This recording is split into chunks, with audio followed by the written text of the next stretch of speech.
Boa noite, irmãos. Graça e a paz do Senhor Jesus a todos. É uma alegria a gente estar aqui participando com vocês desse culto, mesmo que seja online, a convite aí da mesa administrativa da igreja aí de São João da Boa Vista. Esperamos que essa seja uma situação temporária, né, até que passe toda essa situação de pandemia. E também, nesse período aí de licença do pastor Fernando Braga, a gente está aqui disposto a ajudar no que for preciso. Deus abençoe vocês. E abençoe também a sua cidade, abençoe nosso país, nesse momento tão difícil, né? E contamos com as orações de todos. Amém.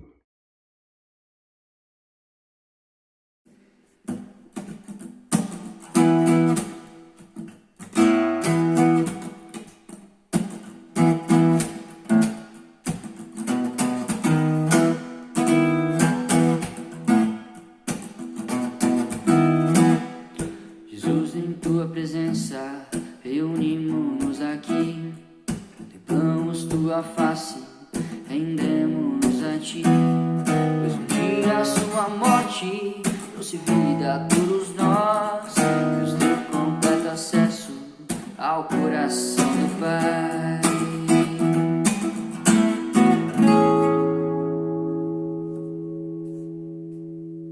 Jesus, em tua presença, reunimos-nos aqui, contemplamos tua face, rendemos-nos a ti. Um dia a tua morte trouxe vida a todos nós, nos deu completo acesso ao coração do Pai. O véu que separava já não separa mais, a luz que outrora apagada agora brilha e cada dia brilha mais. Só pra te adorar, fazer seu nome grande e te dar o louvor que é devido.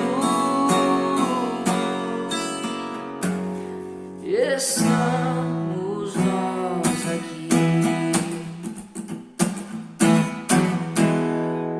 Jesus, em tua presença, reunimos-nos aqui, contemplamos tua face, rendemos-nos a ti, pois um dia a tua morte trouxe vida a todos nós, nos deu completo acesso ao coração do Pai.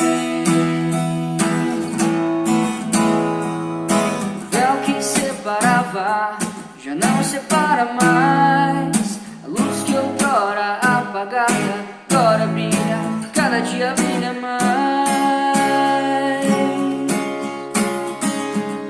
Só pra te adorar, fazer seu nome grande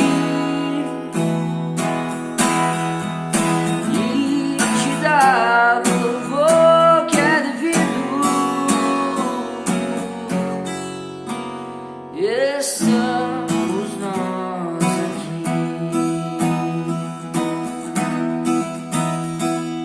Só pra te adorar e fazer seu nome grande e te dar o louvor que é devido. Estamos nós aqui. Estamos nós aqui. Estamos nós aqui.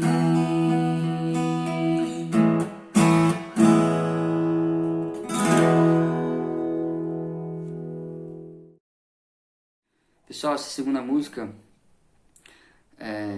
eu espero que ela seja um consolo pra gente em tempos de pandemia, ao lembrar que pra onde a gente iria sem o amor de Deus, até o ar que enche nossos pulmões vem dele. E que além desse consolo, que ela possa trazer pra gente esperança também, porque Deus promete pra gente a esperança de uma vida eterna e sem pandemias. Então que essa música, através dessa esperança que ela nos traz, que ela nos ajude a viver esse tempo de pandemia também.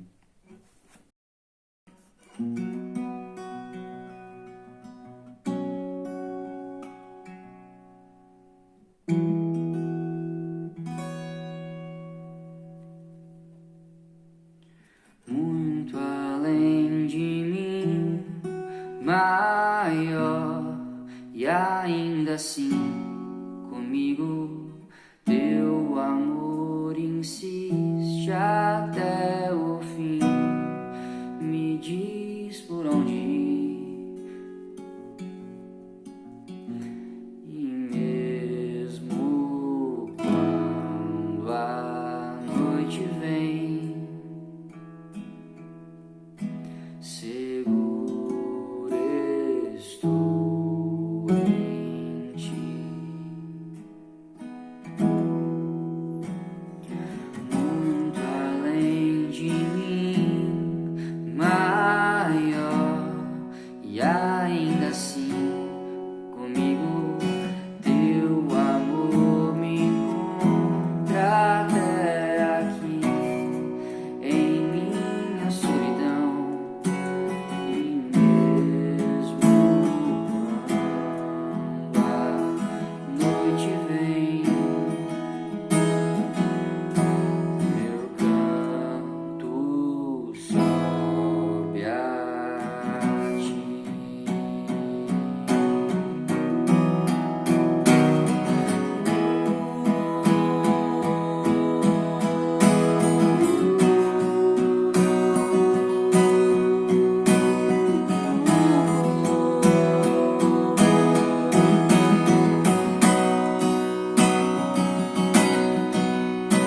Pra onde iria sem o teu amor?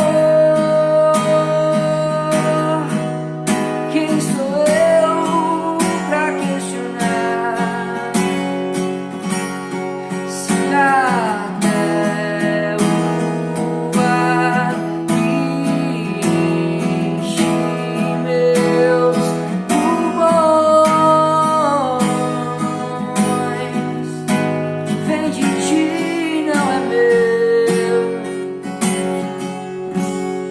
não é meu, não é meu, não é meu.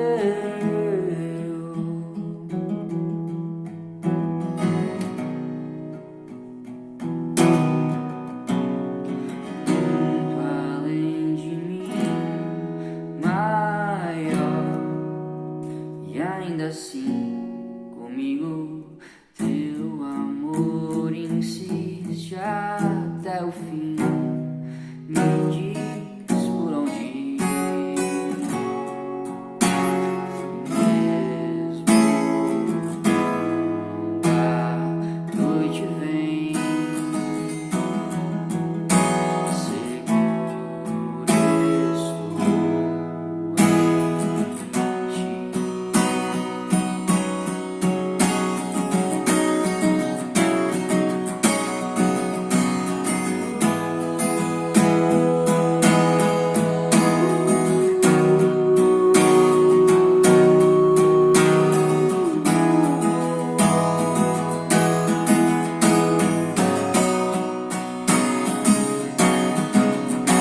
Pra onde iria sem o teu amor? Quem sou eu pra questionar se até o ar que enche meus pulmões vem de ti, não é meu,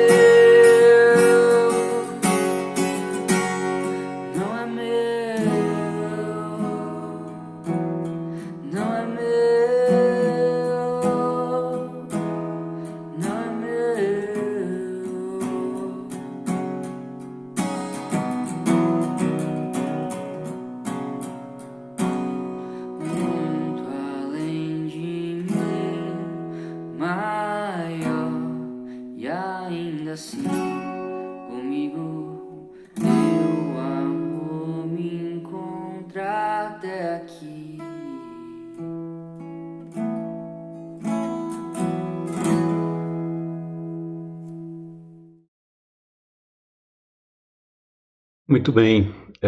Para nossa meditação nesta noite, eu gostaria de convidá-lo a ler comigo o Evangelho de João, capítulo 4, versículos de 19 a 23. Depois nós vamos, um pouquinho para frente de João, vamos ler no capítulo 10, verso 10, e depois no capítulo 14, os versículos 16 a 17. Estão todos no Evangelho de João e nós vamos ver no decorrer da mensagem que eles têm um ponto em comum que nós vamos estar falando do nosso tema hoje. Nosso tema é espiritualidade contagiante. Para isso nós vamos então ler esses textos que nós anunciamos, né? Deixa eu colocar meu óculos aqui para a gente poder fazer essa leitura. Senhor, disse-lhe a mulher: vejo que tu és profeta. Nossos pais adoravam neste monte, vós, entretanto, dizeis que em Jerusalém é o lugar onde se deve adorar. Disse-lhe Jesus: mulher, podes crer-me que a hora vem, quando nem neste monte, nem em Jerusalém adorareis o Pai. Vós adorais o que não conheceis, nós adoramos o que conhecemos, porque a salvação vem dos judeus. Mas vem a hora, e já chegou, em que os verdadeiros adoradores adorarão o Pai em espírito e em verdade, porque são estes que o Pai procura para seus adoradores. Deus é espírito, e importa que os seus adoradores o adorem em espírito e em verdade. O ladrão vem somente para roubar, matar e destruir. Eu vim para que tenham vida e a tenham em abundância. E João 14. E eu rogarei ao Pai, e ele vos dará outro Consolador, a fim de que esteja para sempre convosco. O Espírito da verdade, que o mundo não pode receber, porque não vê nem o conhece. Vós o conheceis, porque ele habita convosco e estará em vós. Amém. Oremos. Senhor, inspira-nos, ó Pai, fala conosco neste momento, quando a Tua palavra foi lida, edifica-nos, ó Pai, com a Tua palavra, abençoe todos aqueles que estão nos ouvindo, que a Tua palavra realmente possa atingir cada coração nesse momento. Em Cristo Jesus que oramos. Amém. Na época de Jesus, depois de 400 anos sem profeta, né, que a gente chama de período interbíblico, a espiritualidade estava toda centrada no templo. E o templo foi construído por Salomão, né, como você sabe, no Velho Testamento. Depois esse templo foi destruído e Herodes, na época de Jesus, estava fazendo uma grande reforma nesse templo. Então eles chamam de segundo templo que Herodes tinha reformado. E havia uma discussão teológica, vamos dizer assim, entre os sabinos sobre o lugar certo de adorar a Deus. Se era no templo, em Jerusalém, ou se era no Monte Samaria. Isso porque no período depois de Salomão, houve a divisão das 12 tribos, né? 10 tribos ficaram no norte, 2 tribos no sul. As tribos do sul, que ficou o reino de Judá, ficou com o templo em Jerusalém. E as tribos do norte, então, com medo de que o pessoal fosse a Jerusalém, que era a obrigação do judeu ir uma vez por ano, e aí se rebelasse contra o rei do norte, que era o reino de Israel, então eles começaram a criar uma forma de adoração no Monte Samaria, contrataram os sacerdotes e toda aquela questão de culto. E aí, isso já é uma coisa bem antiga, né, de décadas, de séculos. E aí havia essa discussão. Onde que é o lugar certo de adorar a Deus? Em Jerusalém, onde está o Templo de Salomão, ou em Samaria, que os reis do norte falam que lá, no Monte de Samaria, é que deveria se adorar. Jesus encerra toda essa discussão de séculos falando que a verdadeira adoração não dependia de lugar, né? Mas a verdadeira adoração é espírito e verdade. Então, o primeiro ponto que a gente quer ressaltar aqui na espiritualidade contagiante é que a verdadeira adoração não depende mais de um lugar específico.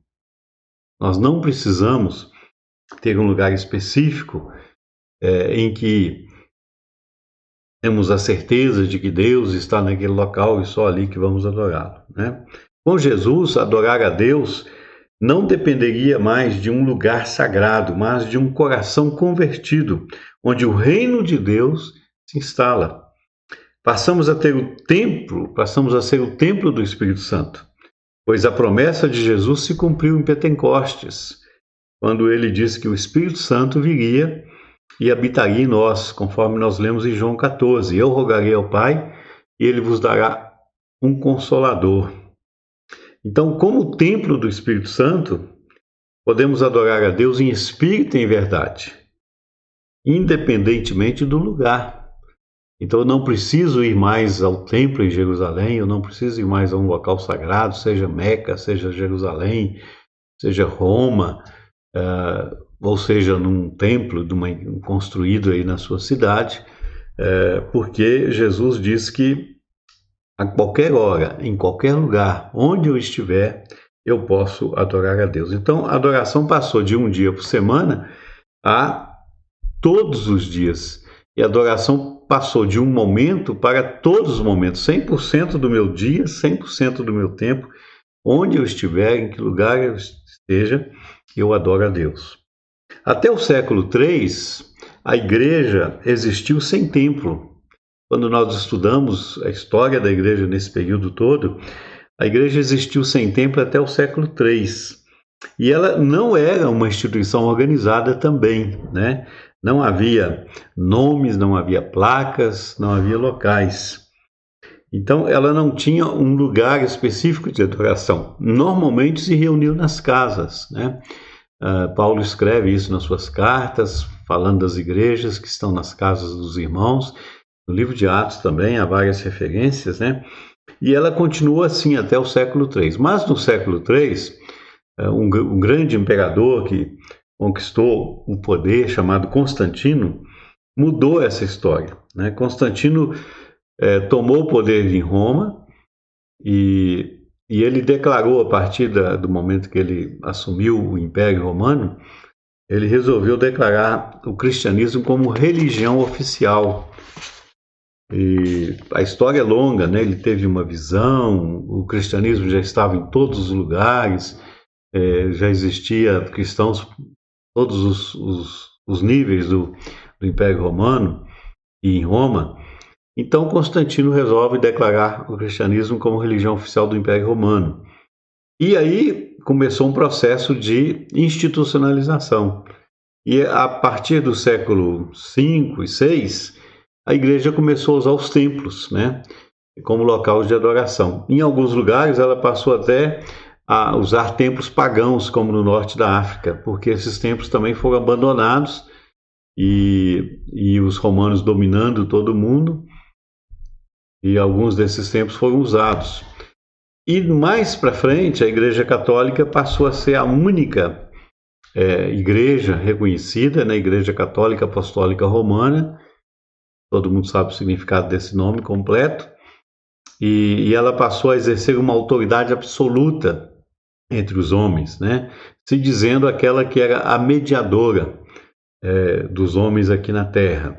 Na tradição católica, inclusive, o sacerdote exerce a função de mediador, né? Você só pode receber o perdão de pecados depois da confissão auricular. O padre, então, declara que seus pecados estão perdoados. Na igreja evangélica, o pastor assumiu também uma autoridade assim, né? O pastor passou a ser a pessoa central na igreja, tomando o lugar de Cristo, né? E até da palavra. Em alguns lugares não existe culto se não tiver um pastor lá na frente, né? A pessoa não consegue imaginar um culto sem um grande pregador, sem um pastor ali tomando conta de todos os detalhes, né? Então, em muitos lugares, sem a figura de um sacerdote, sem a figura de um padre, sem a figura de um pastor, não existe culto. Mas não era assim, né? A igreja sempre exerceu o seu papel, sempre foi igreja de Cristo, e desde que Cristo deixou a igreja aqui organizada, deixou os apóstolos e subiu aos céus, eles começaram a se reunir, começaram a cultuar, e fazendo isso em todos os lugares, em todas as partes, né? Lá no livro de Atos fala que Paulo se reuniu na beira do rio, lá com uma mulher chamada Lídia, um lugar de oração que eles encontraram lá na beira do rio. Então, com o passar dos séculos, foi se estruturando isso e foi se alterando isso. Então, esse é o primeiro ponto, né? A igreja, a verdadeira adoração não depende de um lugar específico. O segundo lugar, eu queria dizer que a verdadeira adoração, ela tem a ver com o conceito que construímos de igreja. O que é igreja para você, né? Existe na teologia um conceito que talvez muitos de vocês já ouviram falar, de igreja visível e igreja invisível. Igreja visível é aquela que a gente vê, que tem placa, né, que tem nome, que tem templo. Igreja invisível é aquela que a gente não vê, que está no coração das pessoas. Quem faz parte da igreja invisível? Todos aqueles que creem em Cristo como seu único e suficiente Salvador. Quem faz parte da igreja visível? Aqueles que são membros da igreja, estão no rol. Nem sempre aqueles que estão na igreja fazem parte da igreja invisível, porque tem muitas pessoas que frequentam a igreja que às vezes não passaram por uma experiência profunda e marcante de conversão. Agora, a igreja invisível, ela está em todo mundo, né? Mesmo nos lugares onde a igreja é perseguida, como por exemplo na Coreia do Norte, que é um dos lugares mais difíceis para ser cristão, né? Você corre até o risco de ser morto se o Estado descobrir. Então, nesses lugares, a igreja existe como igreja invisível. Ela não tem direito pelo Estado de ter um local, de ter um templo, de ter um nome, de se institucionalizar. Não tem essa liberdade. Mas ela está presente lá, não deixa de ter igreja de Cristo nesses lugares, né? A gente tem notícias de vários lugares onde a igreja existe de forma clandestina. Durante a pandemia que nós estamos atravessando agora, muitas igrejas entraram em crise porque justamente deixaram de celebrar, né? Foram fechadas, né? Pelo decreto do governo tal, para fazer aquele blackout, para evitar o contágio, né? Então, no nosso caso aqui, nós fechamos de março até setembro, esperando a situação melhorar. E o que aconteceu com as igrejas, né? Esse conceito de igreja visível e igreja invisível, nem todo mundo tem. Para muitas pessoas, só existe a igreja visível, só é igreja se tiver um lugar, se tiver uma placa. E foram justamente essas igrejas que tiveram crise, né? Tiveram grandes problemas financeiros, pois a arrecadação feita no templo acabou, e sem o templo eles não conseguiram arrecadar o que precisavam, né? E as pessoas só davam oferta e só dizimavam se estivesse ali no templo, e elas então, com o templo fechado, deixaram de contribuir. Foram as igrejas que mais tiveram problema, né? Você pode ver aí na mídia, nos noticiários, esses pastores aí reclamaram muito das dificuldades financeiras. As igrejas reformadas, né? As igrejas que vieram da reforma, como presbiteriana, luterana, que tem a sua origem lá, anglicana, congregacional, né, metodista, as batistas, todos esses que têm a sua origem na reforma, essas igrejas não tiveram problema justamente por causa da sua visão de igreja visível e igreja invisível. Elas continuaram sendo pastoreadas pelos seus pastores online, né, tendo atendimento, tendo culto não presencial, mas através de videoconferência. E essas ovelhas continuaram sendo cuidadas, continuaram sendo pastoreadas, né? E aí o que aconteceu?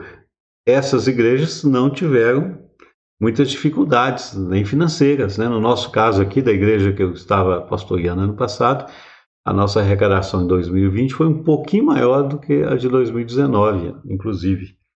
Então, essas igrejas continuaram sendo cuidadas, continuaram sendo pastoreadas e não enfrentaram tantas crises. Veja que essa diferença é muito importante. Por quê? Porque depende da visão do que nós somos, né? Esse conceito que nós construímos de igreja vai fazer muita diferença na nossa vida e na nossa adoração. Se eu sei quem eu sou, eu vou então seguir a Cristo em qualquer lugar. Eu sei que eu sou parte da igreja invisível, que eu tenho Cristo no meu coração, que Ele é meu Senhor. Eu vou segui-lo em qualquer lugar, sozinho, isolado, numa pandemia, ou junto com uma comunidade, num local que a gente escolher, num templo, ou se eu morar num país em que é proibido se reunir publicamente, é proibido a igreja ser igreja, eu vou continuar servindo a Cristo, vou continuar adorando a Cristo, né? sendo proibido ou não, de forma pública ou de forma clandestina, né, dependendo do país. Então, por quê? Porque o meu conceito de reino, né, de igreja, é muito maior do que quatro paredes. Então, até porque na grande tribulação que a gente vê na Bíblia, a igreja vai ser perseguida e vai ser impedida de atuar como ela atua hoje, mas vai continuar sendo igreja. Então, quem é o real representante da igreja aqui na Terra? A instituição igreja, né, que tem ali a sua placa, o seu templo, ou as pessoas que fazem parte dessa igreja? Quem realmente é o representante da igreja? Essa é uma pergunta que a gente tem que fazer. Eu sou igreja de Cristo só quando eu estou reunido com aquele grupo, naquele local, naquele templo, ou eu sou igreja de Cristo em todo lugar, em todo momento, independente de onde eu esteja? O ativismo que a gente vê nas igrejas hoje, né, que deu uma parada por causa dessa pandemia e foi ótimo para a gente reavaliar muita coisa, mas o ativismo tomou lugar da reflexão, né, de olhar para si mesmo. As pessoas não têm tempo de avaliar quem elas são, por que estão ali, o que estão fazendo. A igreja se encheu de tantas atividades e as pessoas acabaram fugindo de si mesmas, né? Uma igreja que existia aqui, perto do meu bairro, tinha uma placa lá muito interessante. Estava lá, culto todos os dias às 19h30, todos os dias. Eles abriram assim numa garagem, num local pequeno, puseram uma placa bem grande e depois de menos de um ano eles fecharam, né? Sumiu a placa, fechou tudo lá. Mas eu fico pensando, você frequenta numa igreja dessa e você é obrigado a ir todos os dias, não tem família, não tem nada, você tem que ir na igreja. Os pastores exigem a sua presença lá. Não importa se você tem um problema em casa, se você tem que dar um tempo para a família, se a família está reclamando que você não paga em casa, né? Então, as igrejas, é um exagero, mas muitas igrejas acabam se envolvendo com tanta coisa que perde realmente o verdadeiro sentido, né, do ser igreja, ser cristão, ser discípulo de Jesus. Então, esse é o segundo ponto, né?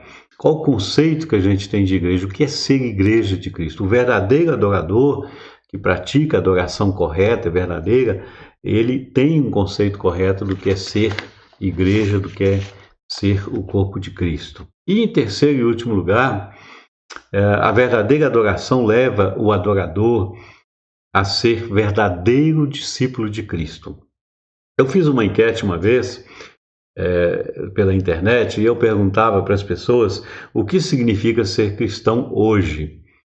E a maioria das respostas que eu obtive dizia assim que ser cristão, uma das características de ser cristão é ir a uma igreja pelo menos uma vez por semana. Então, eu achei interessante porque para aquelas pessoas, ser discípulo de Cristo, ser cristão, é uma vez por semana você ir numa igreja evangélica, né? Aí eu pensei, se essa pessoa morasse, por exemplo, na Coreia do Norte, no Irã, em um país assim que não fosse permitido o cristianismo, como que ele ia ser cristão, né, se ele não tivesse nenhuma igreja para frequentar? Ou se ele vivesse aí no momento final do mundo, no período da grande tribulação, em que todas as igrejas fossem fechadas e proibidas de se reunir, como que ele continuaria sendo cristão, né? Então, o mundo, a pergunta que a gente tem que fazer é essa: o mundo vai ver a igreja, vai ver Cristo na igreja, na instituição? Ou o mundo vai ver Cristo em nós, nos discípulos de Cristo? Então, o verdadeiro adorador, ele é um verdadeiro discípulo de Cristo. As instituições são passageiras. Elas podem durar séculos e séculos, mas um dia elas vão passar. Agora, as pessoas não. Desde que o homem está sobre a face da terra, já passaram-se muitas instituições, umas vieram, outras foram. Agora, o homem continuou aqui, né? Enquanto estivermos aqui construindo a nossa história, nós vamos continuar existindo. Então, nesses 2000 anos de cristianismo, nós tivemos muitas maneiras de ser cristão em momentos diferentes, em situações diferentes. Até o século III, é bom lembrar que a igreja foi perseguida. Ser cristão era dizer que você estava disposto a morrer por causa de Cristo. Não havia templo, não havia instituição, não havia organização. E pronto, você era cristão e não precisava nem ter membresia ou declarar a sua fé, porque só pelo fato de você assumir que era cristão, você já estava colocando a sua vida em risco, né? Então precisamos resgatar em nós o real significado de ser discípulo de Cristo, porque esta é a verdadeira adoração. Adorar a Cristo é ser realmente discípulo dele. Paulo diz que nós somos embaixadores de Cristo. Lá em 2 Coríntios, capítulo 5, verso 20, Paulo diz que, de sorte que somos embaixadores em nome de Cristo, como se Deus exortasse por nosso intermédio. Em nome de Cristo, pois, rogamos que vos reconcilieis com Deus. O que é ser embaixador de Cristo? Nessa palavra que Paulo usa, na época não tinha a profissão como tem hoje, mas o significado é o mesmo, é o representante. Se você for lá em São Paulo, na Embaixada do Japão, né, procurar lá um embaixador para saber informações sobre o Japão, para, quem sabe, criar um comércio, comprar alguma coisa do Japão ou exportar alguma coisa para lá, o embaixador do Japão vai representar o Japão, vai representar o país e vai te dar todas as orientações para você fazer um comércio, né? Então, o primeiro-ministro lá, que é a autoridade máxima, não precisa estar aqui. Ele coloca um representante aqui e você fala com ele. Paulo está dizendo isso, a mesma coisa. Cristo não está aqui hoje entre nós, mas ele deixou os seus embaixadores, os seus representantes. Nós somos embaixadores de Cristo.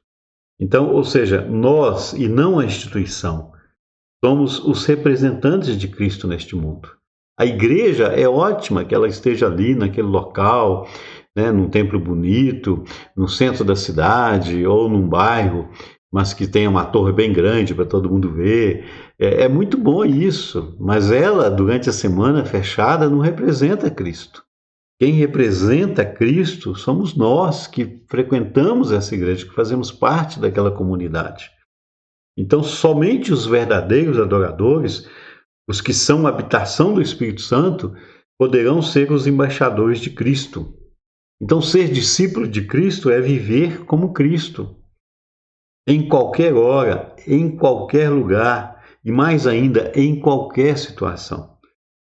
Então, tanto de pobreza como de fartura, tanto de liberdade como de perseguição, como Paulo diz na segunda carta aos Coríntios, ele era um discípulo de Cristo em toda e qualquer situação e nos convida a também reavaliarmos a nossa vida para sermos discípulos de Cristo a todo instante, 24 horas por dia, 7 dias por semana, 30 dias por mês, 365 dias por ano, a nossa vida toda.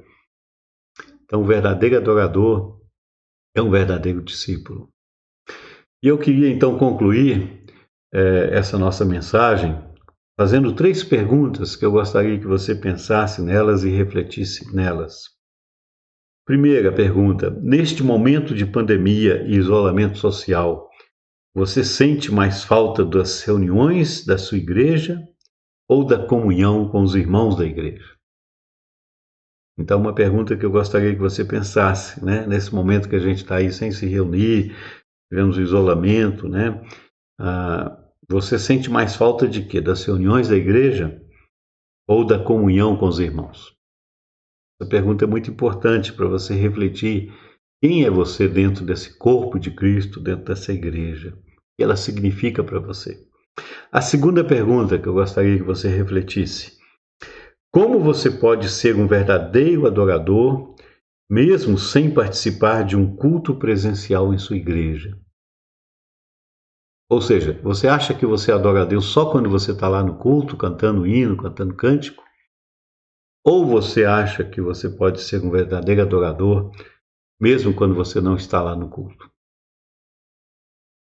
E a terceira pergunta para você refletir é uma afirmação e depois uma pergunta. Ser verdadeiro adorador é ser verdadeiro discípulo de Cristo a todo tempo e em qualquer lugar. Como isso tem acontecido em sua vida? As pessoas que se relacionam com você através das mídias sociais têm percebido que você é um discípulo de Cristo? Você pode até falar assim para mim, não, mas eu não tenho saído, eu tenho ficado isolado em casa, então as pessoas não estão vendo que eu sou discípulo, eu não posso testemunhar. Mas você está nas redes sociais, você está lá em todas as mídias que existem, né? Você está lá na internet, você está navegando aí e interagindo com as pessoas, né? Postando coisas. Então, será que através dessas interações, através das mídias sociais, as pessoas têm percebido que você é um discípulo de Cristo? Então fica aí uma reflexão para você pensar nesses 3 pontos e você orar sobre esse assunto nessa semana, que você possa ter realmente a direção do Espírito Santo para pensar em tudo aquilo que a gente falou e pregou, e que Deus possa abençoá-lo, né? Vamos encerrar nosso culto com a oração e a bênção apostólica. E aí, pessoal, nessa última música, a gente vai cantar que nosso prazer é viver na casa de Deus, de onde flui o amor. E é importante a gente lembrar, como a gente viu na mensagem, que a casa de Deus com Jesus não é mais um templo, um lugar, mas que com Jesus, através do Espírito Santo, nós somos casa de Deus, porque o Espírito de Deus habita dentro de nós. Então que essa música desafia a gente a perceber isso ao longo dos dias, a lembrar que nós somos casa de Deus e que isso faça fluir amor de nós. Beleza? Vamos lá.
Te adorar, ó Rei dos Reis, que eu nasci.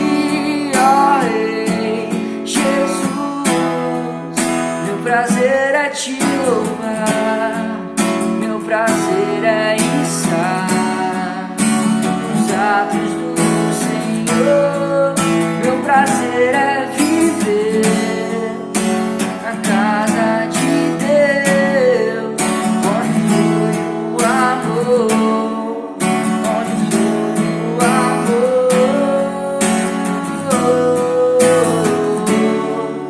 onde flui o amor.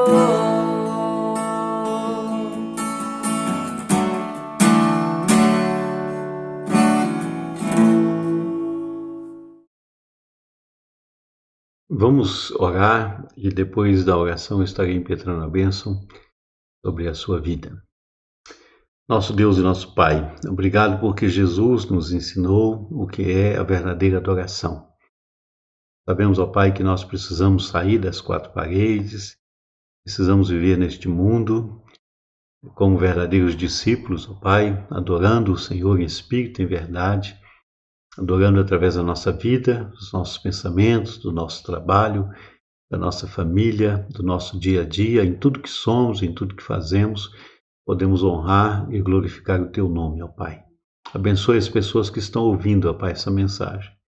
Toca no coração de cada uma, ó Pai, suas famílias, seus lares, seu trabalho, sua vida. Fortaleça cada um, ó Pai. Pedimos a Tua bênção e a Tua graça em nome de Jesus. Amém. Recebamos a bênção. O Senhor esteja ao teu lado como teu grande amigo e companheiro de jornada. O Senhor esteja acima de ti, velando por ti e te abençoando. O Senhor esteja abaixo de ti, calçando os teus pés, firmando os teus passos. O Senhor esteja às tuas costas, guardando-te de todo mal e defendendo-te de pessoas desleais. O Senhor esteja à tua frente como luz que ilumina a tua caminhada. O Senhor esteja dentro de ti, dando-te força, coragem, fé e vontade de viver. O Senhor esteja ao teu redor, envolvendo-te completamente com seu amor. Em nome do Pai, do Filho e do Espírito Santo. Amém. Deus abençoe, uma boa semana para todos. Privilégio estar com vocês e falar da palavra de Deus para vocês. Deus abençoe. Um abraço.